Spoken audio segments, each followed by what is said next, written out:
சீரமைப்பு மற்றும் துப்புரவு பணிக்கு பயன்படுத்தப்படும்.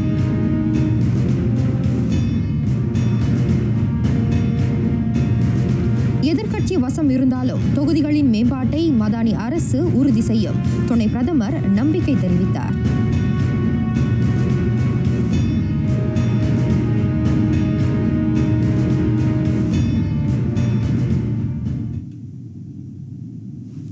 வணக்கம். சலாம் மலேசியா மடானி. ஆர்டிஎம் தமிழ் செய்திகள் உங்களுக்காக. உங்களுடன் நான் கயல்விழி இளங்கோவன். கடா வெள்ள நிவாரணத்துக்கு அரசு 1,30,00,000 ரிங்கிட் நிதி ஒதுக்கியுள்ளது. அதில் 30 லட்சம் ரிங்கிட் கோத்தஸ்டார் மாவட்டத்துக்கு பயன்படுத்தப்படும் என பிரதமர் டத்துஸ்ரீ அன்வார் இப்ராஹிம் தெரிவித்தார்.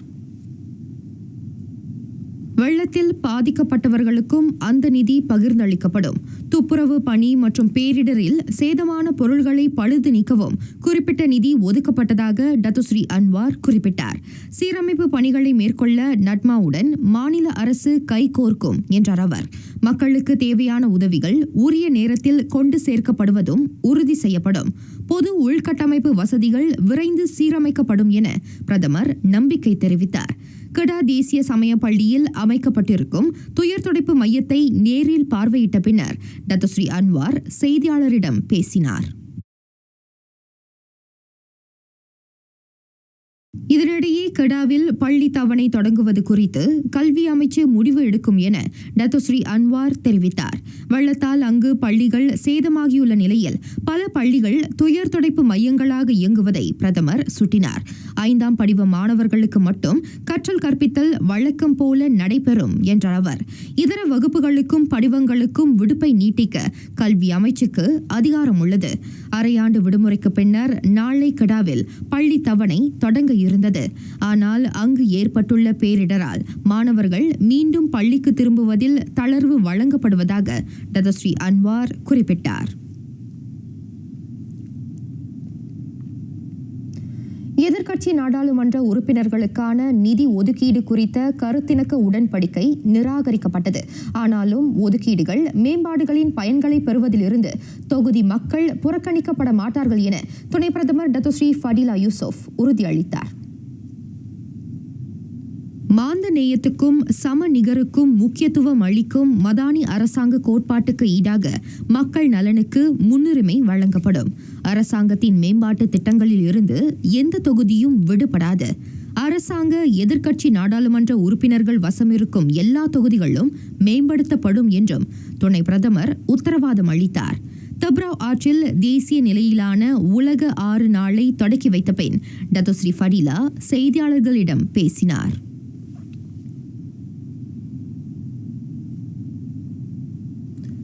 GISBH நிறுவன கட்டமைப்பு குற்ற செயல்களில் ஈடுபட்டிருப்பது குறித்து ஸ்லாங்கூர் ஆட்சியாளர் சுல்தான் ஷரஃபுடின் இத்ரிஷா ஆழ்ந்த வருத்தம் தெரிவித்துள்ளார்.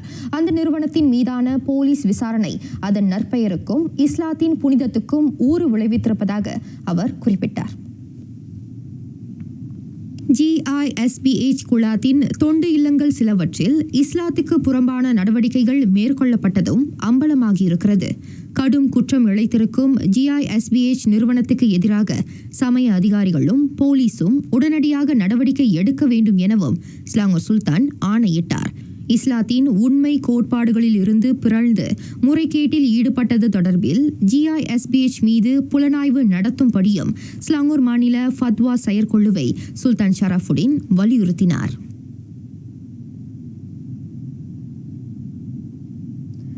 GISBH சமூகநல காப்பகத்தின் மேலும் 31 உறுப்பினர்கள் கைது செய்யப்பட்டனர். அவர்களுள் 7 அந்த காப்பகத்தின் நிர்வாக பொறுப்பில் இருந்தவர்கள். இந்த விவகாரம் தொடர்பில் இதுவரை 200 பேர் கைது செய்யப்பட்டதாக தேசிய போலீஸ் படை தலைவர் தான்ஸ்ரீ ரசாருடின் ஹுசேன் தெரிவித்தார். கைது செய்யப்பட்ட 31 பேர் 7 நாட்களுக்கு தடுப்பு காவலில் வைக்கப்படுவர். இதற்கு முன் கைதான 139 பேரின் தடுப்பு காவல் நீட்டிக்கப்பட்டது.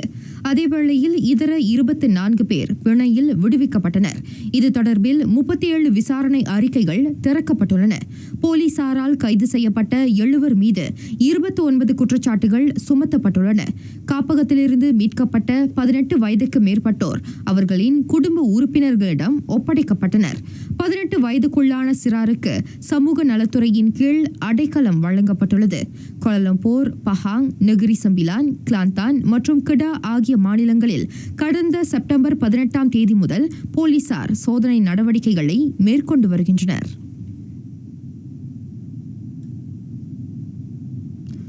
தொலைத்தொடர்பு கோபுரங்களை முழுமையாக இயக்க குத்தகையாளர் மற்றும் சேவை வழங்குநர்களுக்கு டிசம்பர் 31ஆம் தேதி வரை அவகாசம் வழங்கப்பட்டுள்ளது. ஜோஹரில் கட்டி முடிக்கப்பட்ட 107 தொலைத்தொடர்பு கோபுரங்களில் 52 மட்டுமே இயங்க தொடங்கியிருப்பதை தொடர்பு துணை அமைச்சர் தியோனி சிங் சுட்டினார். இதுவரை செயல்படாத தொலைத்தொடர்பு கோபுரங்கள் விரைவில் இயங்க தொடங்கும். அவற்றின் பிரச்சினைகள் கண்டறியப்பட்டு அதற்கான உரிய தீர்வு காணப்படும். முழுமையாக கட்டி முடிக்கப்பட்ட சில தொலைத்தொடர்பு கோபுரங்கள் செயலாக்க தரப்பின் அனுமதி கிடைக்கப்பெறாததால் இயங்குவதில் சிக்கலை எதிர்கொண்டுள்ளன. கூலாய் ஃபல்டா இனாஸில் தொலைத்தொடர்பு கோபுரத்தை பார்வையிட்ட தியோனி சிங் ஊடகத்தாரிடம் அவ்வாறு கூறினார். கடந்த ஜூலை 31ஆம் தேதி முதல் இயங்க தொடங்கிய அந்த தொலைத்தொடர்பு கோபுரத்தால் இதுவரை 1000க்கும் மேற்பட்டோர் பயனடைந்துள்ளனர். கேமரன் மலையின் ஜாலான் பசார் பிரிஞ்சாங்கின் 67ஆம் கிலோமீட்டரில் ஆக்ரோ மார்க்கெட் அருகில் மண் சரிவு ஏற்பட்டது. இதன் காரணமாக சாலையின் ஒரு தடத்தில் போக்குவரத்து பாதிக்கப்பட்டுள்ளது. காலை 11 மணிக்கு நேர்ந்த அந்த மண் சரிவினால் உயிர் உடற்சேதம் இல்லை என்பதை கேமரன் ஹைலண்ட்ஸ் மாவட்ட போலீஸ் தலைவர் டிசிபி அஸ்ரி ரம்லி உறுதிப்படுத்தினார். மண் சரிவினால் மரமும் மின்தூணும் சாய்ந்தன. அதில் அருகில் நிறுத்தி வைக்கப்பட்டிருந்த கார் நசுங்கியது. துப்புரவு பணிகள் துரிதமாக மேற்கொள்ளப்படுவதாக டிஎஸ்பி அஸ்ரி குறிப்பிட்டார்.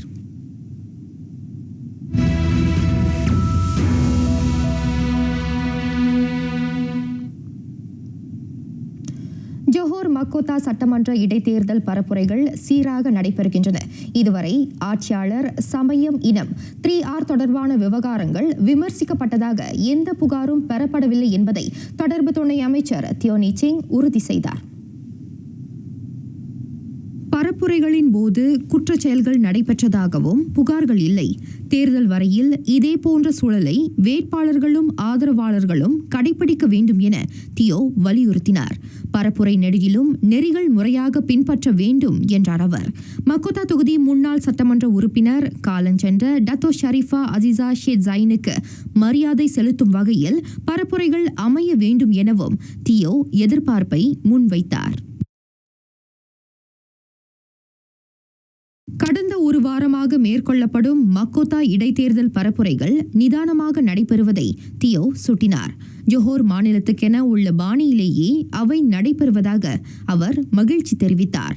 வேட்பாளர்கள் மக்களை நேரில் சந்தித்து பரப்புரைகளை மேற்கொள்ளும் அதே வேளையில் சமூக தளங்களையும் அதிகமாக பயன்படுத்துகின்றனர். இன்று காலை க்ளூவாங் கம்போங் பெத்தோங்கில் நடைபெற்ற நிகழ்வில் தேசிய முன்னணி வேட்பாளர் ஷேட் உசேன் ஷேட் அப்துல்லாவுக்கு மக்களின் ஏகோபித்த ஆதரவு கிட்டிய காணொலியை அவர் தமது டிக்டாக்கில் பதிவேற்றினார். மக்களுடன் இணைந்து பல்வேறு நடவடிக்கைகள் மேற்கொள்ளப்பட்டதாக தியோ குறிப்பிட்டார். குரங்கம்மை தொற்றுகளை எதிர்கொள்ள சுகாதார அமைச்சு ஆயத்தமாக உள்ளது. நாட்டில் இதுவரை ஒருவருக்கு மட்டுமே தொற்று பதிவு செய்யப்பட்டிருந்தாலும் அதன் பரவலால் பாதிக்கப்படும் ஆபத்து உடையோரிடம் கவனம் செலுத்தப்படும் என துணை அமைச்சர் டத்தோ லுகானிஸ்மான் அவாங் சவுனி தெரிவித்தார். ஆம்பாக்ஸ் தொற்று பரவல் குறித்து மக்கள் விழிப்புடன் இருக்க வேண்டும். அத்துடன் தொற்று தடுப்பு நெறிகளை பின்பற்ற வேண்டும் எனவும் துணை அமைச்சர் அறிவுறுத்தினார். குரங்கம்மையை கையாளும் முறைகள் கிளினிக்குகளுக்கு விவரிக்கப்பட்டிருக்கிறது. அத்துடன் தொற்றுக்கான அறிகுறி உள்ளோர் உடனடியாக அருகிலுள்ள மருத்துவமனை அல்லது கிளினிக்கை நாட வேண்டும் என்றும் அவர் கேட்டுக்கொண்டார். கிளாந்தான் மாநில அளவில் புகையற்ற தூய்மையான மனைகள் நடைபார்வை திட்டத்தில் பங்கேற்ற பின் டத்தோ லுகானிஸ்மான் செய்தியாளரிடம் பேசினார். நிதி சிக்கலில் இருந்து மலேசிய தமிழ் பத்திரிகையாளர் சங்கம் மீட்கப்பட வேண்டும். அதன் பொருட்டு சில முன்னெடுப்புகள் கையாளப்பட உள்ளன. பொருளாதாரத்தில் வலுப்பெற்றால் மட்டுமே சங்கத்தின் எதிர்காலத்திற்கு உத்தரவாதம் அளிக்க முடியும். மலேசிய தமிழ் பத்திரிகையாளர் சங்க தலைவராக மீண்டும் பொறுப்பேற்றிருக்கும் முத்தமிழ் மன்னன் இவ்வாறு தெரிவித்தார். 2024-2026 தவணைக்கு அவர் அப்பொறுப்புக்கு தேர்வு செய்யப்பட்டார். தமிழ் ஊழியர்கள் ஊடகவியலாளர்கள் அனைவரையும் ஒரே குடையின் கீழ் இணைக்கும் முனைப்புகள் மேற்கொள்ளப்பட உள்ளன என்றார் அவர். இந்த சங்கத்துக்கு ஒரு வலுவான நிதியை தட்டி கொடுத்து அனைத்து பத்திரிகையாளர்களும் ஒரு குடையின் கீழ் கொண்டு வந்து இந்த சங்கத்தை ஒரு பலமான சங்கமாக உருவாக்குவோம். வெளி மாநிலங்களில் இருக்கின்ற நிருபர்களையும் இந்த சங்கத்தில் உறுப்பினராக சேர்ப்போம். துணைத் தலைவராக காளிதாசன் தியாகராஜன் வெற்றி பெற்றார். உறுப்பினர்கள் வழங்கிய இப்பொறுப்பினை செவ்வனே ஆற்றப்போவதாகவும் அவர் உறுதி கூறினார். சங்கத்தை பொருளாதார ரீதியில் வலுப்படுத்தணும். ஏன்னா நம்ம எந்த ஒரு திட்டத்தை முன்னெடுக்க சென்றாலும் அதுக்கு மெயினாக பொருளாதாரம் வலுவாக இருக்கணும். அந்த வகையில் சங்கத்தோட பொருளாதாரத்தை உயர்த்த என்னோட திட்டங்களை நான் முன்னெடுப்பேன், செயல்படுத்துவேன். சங்கத்தை முறையான ஒரு இடத்துக்கு வழி நடத்தி செல்வேன். உதவி தலைவர்களாக காளிதாசன் இளங்கோவன், எஸ் ஜீவராஜா, ரவி முனியாண்டி ஆகியோர் நியமிக்கப்பட்டுள்ளனர். அப்பொறுப்புக்கு 5 போட்டியிட்டனர்.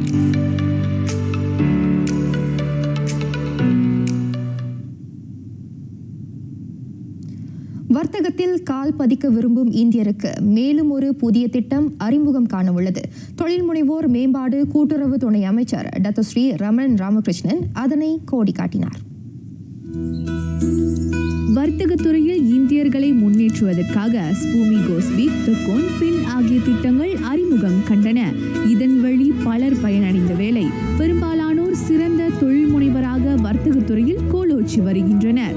தொழில் முனைவு துறையில் இந்தியர்கள் மென்மேலும் மிளிர மேலும் ஒரு புதிய திட்டம் அறிமுகம் காண உள்ளது. 60% மேலே நம்ம தந்துட்டோம். ஃபுல் டீட்டெயில்ஸ் நம்ம எல்லா ப்ரோக்ராமுக்கும் நம்ம அப்புறமேல கொடுப்போம். பென் 50 மில்லியன் நம்ம போட்டிருக்கோம். ஸ்பூமி 30 மில்லியன், ஸ்பூமி கோஸ் பிக் இன்னும் 30 மில்லியன்.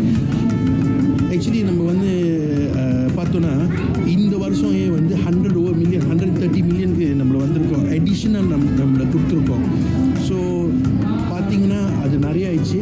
ஆனால் டோன்ட் வரி, ஒரு சர்ப்ரைஸ் இருக்குது. வெரி சூன் நம்ம இன்னும் ஒன்று இனிஷியேட்டிவ் நம்ம உருவாக்குவோம். புத்தலிஞ்சயா தோட்ட மாளிகையில் ஓணம் வண்ணல்லோ 3.0 நிகழ்ச்சி இன்று கோலாகலமாக நடைபெற்றது. அந்நிகழ்ச்சியின் சிறப்பு விருந்தினராக தொழில் முனைவோர் மேம்பாடு கூட்டுறவு துணை அமைச்சர் டத்தோஸ்ரீ ரமணன் ராமகிருஷ்ணன் கலந்து சிறப்பித்தார். இன்னைக்கு நம்ம பார்த்தோன்னா இதான் ஒற்றுமை. நம்ம பார்த்தோன்னா இந்தியர் சமூகங்கள் இருக்காங்க, சீனங்களும் இருக்காங்க, மலாய்க்காரங்களும் இருக்காங்க. எல்லாரும் ஒன்றா இருந்துட்டு இந்த பிரதமரோட விஷன் ஒற்றுமை.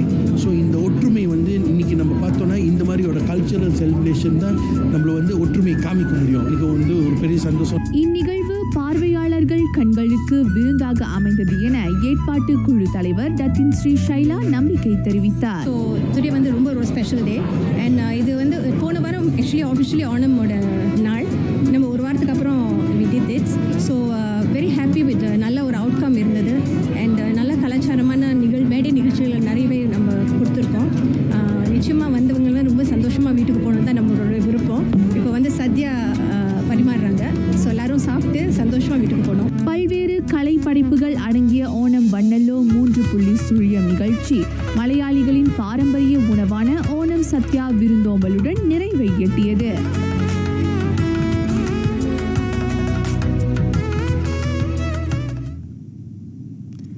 போர்க்களம் புகும்போது முட்கள் தைப்பதை கால்கள் அறியாது. உயர் லட்சியத்தை நோக்கி செல்லும் போது ஊனம் ஒரு குறையாக தெரியாது.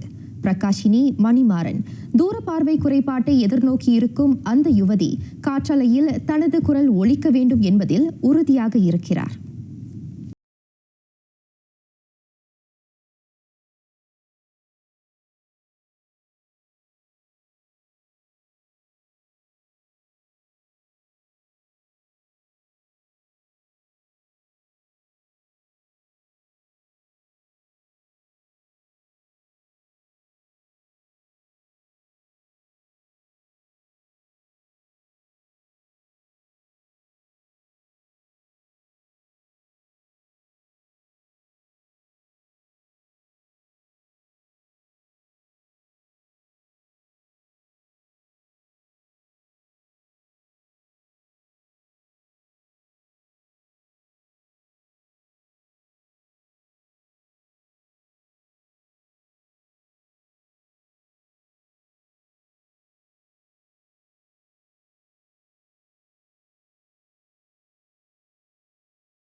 பேரரசர் சுல்தான் இப்ராஹிமை சீனாவில் வாழும் மலேசியர்கள் சந்தித்தனர்.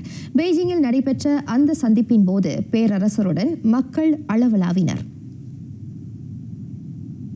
வர்த்தகர்கள், பல்கலைக்கழக மாணாக்கர், சீனாவுக்கான மலேசிய தூதரக அதிகாரிகள் என 300க்கும் மேற்பட்ட மலேசியர்கள் அந்த சந்திப்பில் பங்கெடுத்தனர்.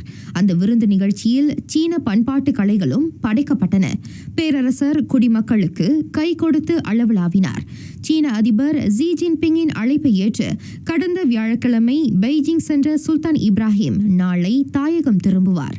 மலேசிய சீன இருவழி உறவை வலுப்படுத்தவும் 2013 முழுமையான வியூக ஒத்துழைப்பை மேம்படுத்தவும் அவரின் இந்த பயணம் வழிகோலுகிறது. மலேசிய சீன அரசு தந்திர உறவு 50 ஆண்டுகளை எட்டியிருப்பதை கொண்டாடும் வகையில் பேரரசரின் இந்த பயணம் அமைந்திருக்கிறது.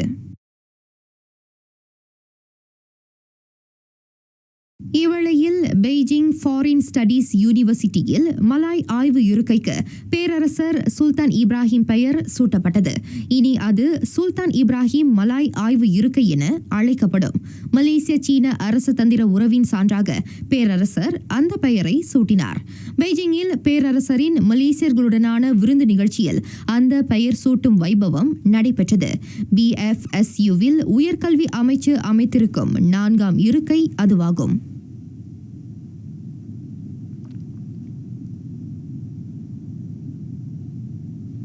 இலங்கையில் புதிய அதிபரை தேர்ந்தெடுக்க மக்களாட்சி கடமை நிறைவேற்றப்பட்டது.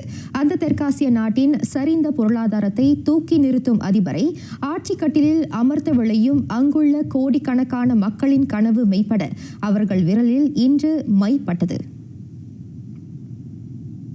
இலங்கையில் 1,70,00,000 பேர் அதிபர் தேர்தலில் வாக்களிக்க தகுதி பெற்றுள்ளனர்.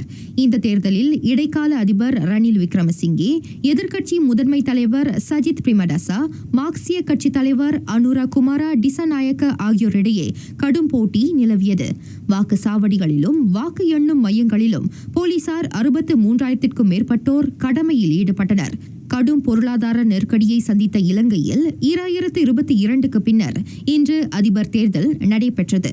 அந்நிய செலாவணி வீழ்ச்சியால் இறக்குமதி எரிபொருள், மருந்து, சமையல் எரிவளி முதலியவற்றை கொள்முதல் செய்ய இலங்கை திண்டாடியது. அனைத்துலக நிதியம் அளித்த $290 கோடி நிதியுதவியால் சற்றே நிமிர்ந்த அந்த நாடு அதிக வாழ்க்கை செலவின சிக்கலின் பிடியில் தள்ளாடுகிறது.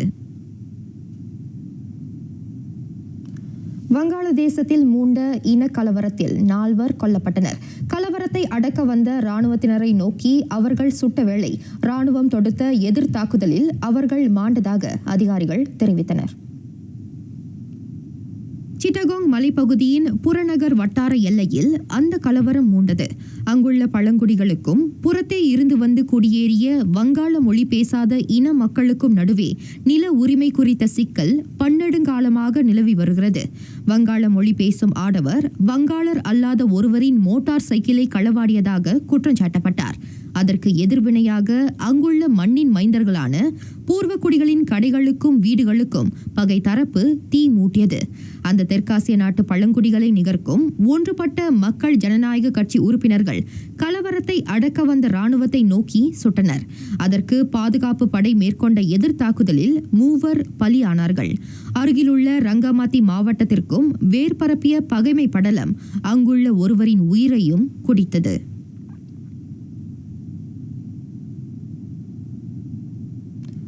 உதவி கேட்டு அலரும் மக்களின் கூக்குரல், மண்ணில் வழிந்தோடும் குருதி வெள்ளம்.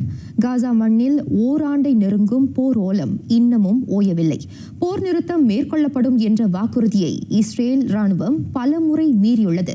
இதற்கு ஓர் முற்றுப்புள்ளி வைக்க காசா முனையில் வெள்ளை கொடி நாட்டப்பட வேண்டும் என யுனிசெஃப் வலியுறுத்தியது. 11 மாதங்களுக்கு மேலாக காசா முனையில் போர் தொடர்கிறது. ஆயிரக்கணக்கான சிறார் அதில் மடிந்தனர். காசாவில் வாழும் ஏனைய சிறாரின் உயிரை காப்பாற்ற போர் நிறுத்தம் அவசியம் மேற்கொள்ளப்பட வேண்டும் என யுனிசெஃப் குறிப்பிட்டது. அதோடு போரால் காயமுறுபவர்களுக்கு உதவும் வகையில் காசாவிற்கு மாந்தநேய உதவிகளும் அனுப்பப்பட வேண்டும் என அந்த உலக அமைப்பு வலியுறுத்தியது. போரில் கொல்லப்பட்ட பாதிக்கப்பட்ட சிறார்களின் எண்ணிக்கை நாளுக்கு நாள் அதிகரிக்கிறது. கடந்த ஆண்டு அக்டோபர் 7ஆம் தேதி முதல் நீடித்து வரும் இஸ்ரேல் பாலஸ்தீன போரில் 17 லட்சம் பாலஸ்தீனர்கள் பாதுகாப்பு பாதுகாப்பிற்காக வேறு இடங்களில் தஞ்சம் புகுந்துள்ளனர். தற்போது 10 லட்சம் பொதுமக்கள் வெவ்வேறு இடங்களில் அடைக்கலம் நாடியுள்ளது தெரிய வந்துள்ளது.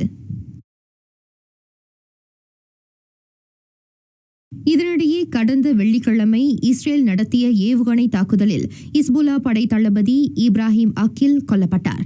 பெய்ரூட்டில் நடைபெற்ற அந்த தாக்குதலில் 14 பேர் உயிரிழந்தனர், பலர் காயமடைந்தனர். இஸ்புல்லா படையில் முக்கிய பொறுப்பு வகித்த இப்ராஹிம் அக்கிலின் வசிப்பிடத்தை குறிவைத்து இஸ்ரேல் ராணுவம் சரமாரியான தாக்குதலை மேற்கொண்டது. கடந்த ஓராண்டாக இஸ்புல்லா படைக்கும் இஸ்ரேல் ராணுவத்துக்கும் இடையே நிலவும் மோதல் இந்த தாக்குதலால் மோசமடைந்தது. இவ்வேளையில் கடந்த வெள்ளிக்கிழமை ரஷ்ய ராணுவம் ஹக்கீஃப் மீது 3 தாக்குதல்களை நடத்தியது. அதில் 3 சிறார் உட்பட 15 பேர் காயமுற்றனர். ஹக்கீஃபின் 3 வெவ்வேறு நகரங்களில் அந்த தாக்குதல்கள் மேற்கொள்ளப்பட்டன. முதலாவது தாக்குதல் மருத்துவமனை அருகே நடத்தப்பட்டது. இரண்டாவது தாக்குதல் வீடமைப்பு பகுதியிலும், மூன்றாவது தாக்குதல் திறந்த வெளியிலும் நடத்தப்பட்டது. கடந்த வாரம் யுக்ரைன் ராணுவ தளத்தின் மீது 27 முறை தாக்குதல் நடத்தப்பட்டதாக ரஷ்ய தற்காப்பு அமைச்சு தெரிவித்தது. தென்கொரியா பூசானில் ஏற்பட்ட 8 அடி ஆழ நில அமிழ்வில் 2 கனவுந்துகள் விழுந்தன. அங்கு பெய்த கனமழையின் விளைவாக நில அமிழ்வு ஏற்பட்டதாக உள்நாட்டு ஊடகங்கள் தெரிவித்தன. பூசான் சசாங்கு சாலையில் 5 மீட்டர் நீளமும் 8 மீட்டர் ஆழமும் கொண்ட நில அமிழ்வு ஏற்பட்டதாக பூசான் மாநகர்த்தி பேரிடர் மேலாண்மை தலைமையகம் கூறியது. அந்த பேரிடரில் அந்த நகர தீயணைப்பு படையின் கனவுந்து குழிக்குள் வீழ்ந்தது. அந்த சாலையில் பயணம் செய்து கொண்டிருந்த மற்றொரு லாரியும் அதில் விழுந்தது. அதில் உயிருடற் சேதங்கள் ஏற்படவில்லை. நில அமிழ்வுக்கான காரணம் ஆராயப்படுகிறது.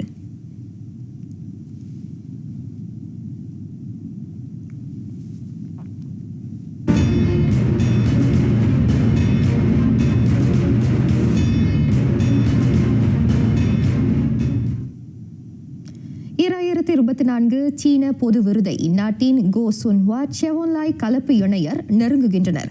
இறுதி ஆட்டத்திற்குள் நுழைவதற்கு முன் அவர்கள் உபசரணை நாட்டை சேர்ந்த செங்ஷிங் ஜாங்சி இணையை 21-18, 21-18 என நேரடி செட்களில் வீழ்த்தினர். சீன இணையை வெல்ல தேசிய வீரர்கள் ஏறத்தாழ 51 நிமிடங்கள் எடுத்துக்கொண்டனர். உலக தரவரிசையில் 12ஆம் நிலையில் இருக்கும் சுன்ஹுவா செவோன்லாய் தம்பதியர் இறுதி ஆட்டத்தில் சீனாவின் மற்றொரு கலப்பு இணையுடன் மோதுவர். நடப்பு பருவத்தில் அவர்கள் களம் காணும் 3வது இறுதி ஆட்டம் இதுவாகும்.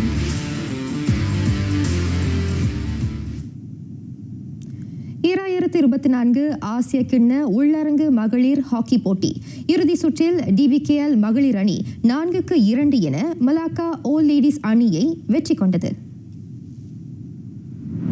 இந்த பருவத்தில் அவ்விரு அணிகளும் சந்திப்பது இது 3வது முறையாகும். கடந்த 2 ஆட்டங்களிலும் DBKL அணி வாகை சூடியது குறிப்பிடத்தக்கது. புத்ராஜயா IOI சிட்டி பேரங்காடியின் உள்ளரங்கில் நடைபெற்ற இறுதி சுற்றின் முற்பாதி ஆட்டம் முழுவதுமாக DBKL அணி வசமிருந்தது. பிற்பாதி ஆட்டத்தில் மலாக்கா ஓல் லேடிஸ் அணி சிறந்த ஆட்டத்திறனை வெளிப்படுத்தி முன்னேற தொடங்கின. ஆனால் 36வது நிமிடத்திலேயே DBKL அணிக்கான வெற்றி கோலை ஃபசிலா சில்வஸ்டர் சிலின் புகுத்தினார். ஆட்டம் நிறைவுறும் வரையில் 4-2 எனும் புள்ளியே நீடித்தது.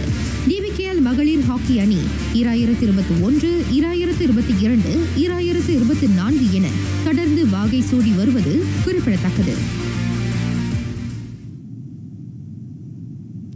புதிய பயிற்றுனர் வழிகாட்டலில் சவுடி ப்ரோ லீக்கில் மகத்தான வெற்றியை பதிவு செய்திருக்கிறது அல் நசர். அல் அத்தஃபாக் அணிக்கு எதிரான ஆட்டத்தில் அது 3-0 என வாகை சூடியது. அல் நசரை வழிநடத்தும் பொறுப்பை ஸ்டெஃபானோ பியாலி இவ்வாரத்தில் ஏற்றார். அல் அத்தஃபாக்கை அதன் சொந்த அரங்கில் சந்தித்த அல் நசருக்கான முதல் கோலை 33வது நிமிடத்தில் உச்ச நட்சத்திரம் கிறிஸ்டியானோ ரொனால்டோ பெனால்டி வாயிலாக புகுத்தினார். முற்பாதி வரையில் அவ்வணி ஒற்றை கோலில் முன்னணியில் இருந்தது. 56வது நிமிடத்தில் அல் நசருக்கான 2வது கோலை அடித்தார் சலேம் அல் நஷ்டி. தலிஸ்கா 70வது நிமிடத்தில் அவ்வணியின் கோல் எண்ணிக்கையை 3ஆக அதிகரித்தார். ஆஸ்திரேலிய ஆடவர் காற்பந்து அணியின் பயிற்றுனர் பொறுப்பிலிருந்து கிரஹாம் ஆர்னல் விலகியுள்ளார். உலக கிண்ண தகுதிச் சுற்று ஆட்டங்கள் நடைபெற்றுக் கொண்டிருக்கும் இவ்வேளையில் அவர் அம்முடிவை எடுத்திருக்கிறார். கிரஹாம் ஆர்னால்டின் பதவி விலகல் உடனடியாக நடப்புக்கு வருவதாக அந்நாட்டின் காற்பந்து சம்மேளனம் குறிப்பிட்டுள்ளது. 61 வயதான அவர் 2018 தொடங்கி அவ்வணியின் தலைமை பயிற்றுனராக இருந்தார். 2026 உலக கிண்ண போட்டியில் 3ஆம் தகுதி சுற்று ஆட்டத்தில் ஆஸ்திரேலியா மிளிர தவறியது. இம்மாத தொடக்கத்தில் பாரைனிடம் ஒற்றை கோலில் அதிர்ச்சி தோல்வி கண்ட அந்நாடு பின்னர் இந்தோனேசியாவிடம் கோலின்றி சமம் கண்டது. மேலும் இவ்வாண்டு பிப்ரவரியில் அரங்கேறிய ஆசிய கிண்ண போட்டியில் காலிறுதி வரையில் முன்னேறிய ஆஸ்திரேலியா தென்கொரியாவிடம் வெற்றியை பறிகொடுத்தது.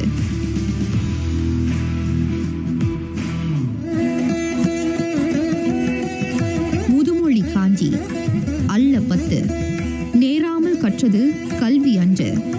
அறியாமை அகல கல்வி புகட்டுவோர் ஆசிரிய பெருமக்கள். அவர்களுக்கு உதவிகள் நல்கி கல்வி பயில்வதே கற்றலுக்கு அழகு என விளம்புகிறது சங்க தமிழ் இலக்கியமாம் முதுமொழி காஞ்சி.